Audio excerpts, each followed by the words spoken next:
Iyo izuba rirashe hejuru y'imisozi igihumbi ntiritanga umucyo gusa, ahubwo rishushanya ishusho nshya igihugu cyahisemo kwerekeza mu cyerekezo kidahusha. U Rwanda rwa none si amateka gusa, ahubwo ni ihuriro ry'ubushake, ubwenge n'iterambere ridategwa. Nk'uko duhora tubibwirwa na nyakubahwa Perezida wa Repubulika y'u Rwanda, His Excellent Paul Kagame. Njye nitwa Richard Rugantwari, nishimiye kubagezaho iki cyegeranyo cyihariye hano kuri Rugani Documentaries and Media. Uyu munsi tugiye kureba mu mizi y'ibimaze iminsi bikorwa ndetse binyeganyezwa mu Rwanda mu rwego rwo kumva neza aho igihugu cyacu cyerekeza. Mu minsi ishize u Rwanda rwakomeje amateka yarwo mu gutera imbere, cyane cyane mu rwego rw'ubuvuzi, aho serivisi zo gusimbuza impyiko zizwi nka kidney transplant zatangiye gutangirwa imbere mu gihugu.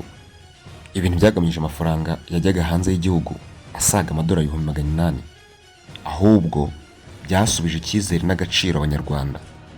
Iyi ntambwe ni ikimenyetso cy'uko u Rwanda rutakiri umukuzi w'amasomo gusa, ahubwo rwabaye ihuriro ry'ubumenyi bw'ubuvuzi buhanitse muri Afurika yo hagati y'Iburasirazuba.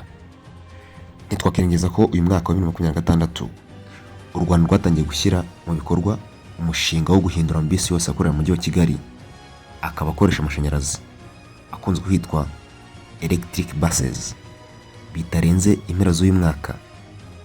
Ni impinduramatwara igamije kubungabunga ibidukikije no guhangana n'imihindagurikire y'ibihe, dore ko u Rwanda ruzanakira inama mpuzamahanga ya GROC 2026 yiga ku mikoreshereze y'isanzure mu guhangana n'ibihe. Ibi kandi bizatuma ubukungu bw'u Rwanda buteganywa kuzamuka ku kigero cya 7.2% muri uyu mwaka, bikarukira ku mwanya wa 3 muri Afurika mu bihugu bifite ubukungu bwihuta cyane. Ibishingiye ku nzego z'ubucuruzi, ubukerarugendo, ishoramari rikomeje kwisuka mu gihugu binyuze mu nama nka Inclusive Fintech Forum 2026 yabereye i Kigali muri ukwezi kwa Werurwe. Kimwe mu bintu bifite u Rwanda akamaro kandi biruteza imbere harimo n'imikino. Ubwo turavuga imyidagaduro. U Rwanda rucyari ku isonga. Muri iki cyumweru turakira imikino ya FIFA Series, aho amajwi y'abafana azasubira kwikiriza muri Stade Kigali na Stade Amahoro, hakinwa imikino ihuza u Rwanda, Kenya, Grenada na Estonia.